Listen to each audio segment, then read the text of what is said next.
Shalom, jumpa kembali dalam Morning Inspiration, dalam part yang kedua, Behind the Storm. Episode lalu, kita telah membahas dua alasan mengapa Tuhan mengizinkan badai menerpa kehidupan kita. Yang pertama, karena Tuhan perlu menguji kemurnian iman kita. Yang kedua, karena Tuhan perlu mengoreksi kesalahan dan dosa kita. Alasan ketiga, mengapa Tuhan mengizinkan badai terjadi dalam kehidupan kita adalah supaya Tuhan dapat melatih otot-otot rohani kita.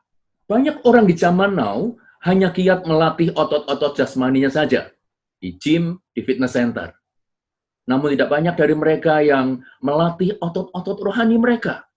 Sebab itu Alkitab mengingatkan kita bahwa latihan jasmani itu terbatas gunanya. Artinya, otot-otot jasmani perlu dibarengi dengan melatih pula otot-otot rohani kita. Karena bila tidak dilatih, maka seperti hanya otot-otot jasmani kita, otot-otot rohani kita akan lemah dan tidak berkembang. Alkitab berkata, Tuhan melatih tanganku untuk berperang. Selepas dari Mesir, selama 40 tahun di padang gurun, umat Israel dipelihara Tuhan. Bahkan roti mana turun dari sorga. Tetapi ketika mereka masuk ke negeri perjanjian, ke tanah Kanaan, mereka harus berperang, dan berperang. Alkitab berkata, laksana Raja Wali menggoyang bangkitkan sarangnya, melayang-layang di atas anaknya, mengembangkan sayapnya, menampung seekor dan mendukungnya di atas kepaknya. Seperti Raja Wali perlu mengusik sarang kenyamanan anak-anaknya, demikianlah Tuhan perlu melatih otot-otot rohani kita supaya kita dapat terbang seperti Raja Wali. Bayangkan apa yang terjadi seandainya orang tua Anda dulu tidak melatih Anda berjalan. Bayangkan kalau orang tua kita dulu menyuapi kita dan membiarkan kita tetap nyaman di baby walker kita. Apa yang terjadi? Markus 4 ayat 39 mengisahkan ketika Yesus dan murid-muridnya menghadapi badai. Nah, kisah ini menarik. Yesus bangkit berdiri dan menghardik badai itu. Diam, tenanglah. Dan seketika itu, angin pun reda dan badai itu menjadi teduh sekali. Selain untuk menyatakan dirinya adalah anak Allah, Yesus juga mengajarkan kepada murid-muridnya untuk punya iman yang gede, untuk jangan punya iman yang memblek.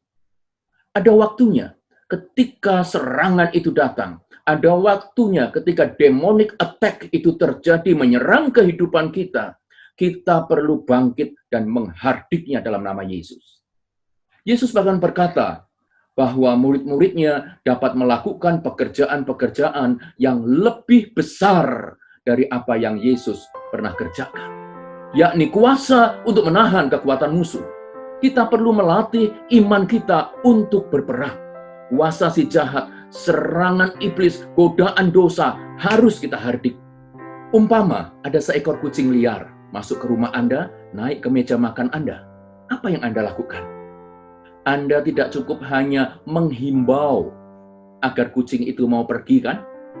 Anda tidak cukup hanya meratapi kapan kucing itu mau pergi dari meja makan Anda.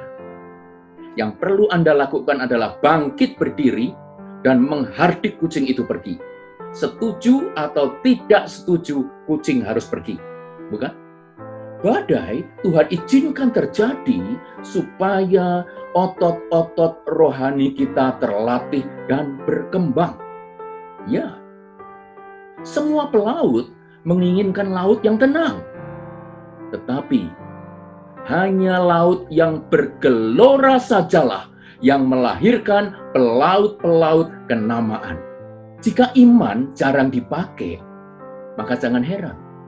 Ketika Anda pakai, it doesn't work. Macet, alias EO. Mesin printer Anda misalnya kalau jarang dipakai, lihat aja. Pas Anda lagi mau pakai, ngadatlah, macetlah, EO. Bilang sama diri Anda sendiri, imanku gak boleh EO.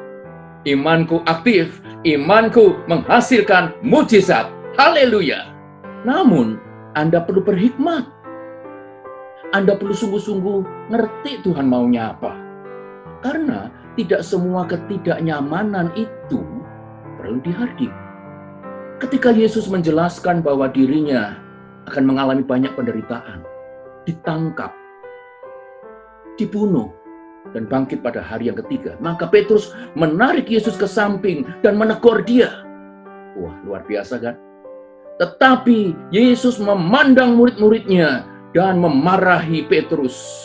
Enyahlah iblis, sebab engkau bukan memikirkan apa yang dipikirkan Allah, tetapi memikirkan apa yang dipikirkan manusia. Seandainya suatu kali atasan Anda menegur Anda dengan keras, dan itu mengusik kenyamanan Anda.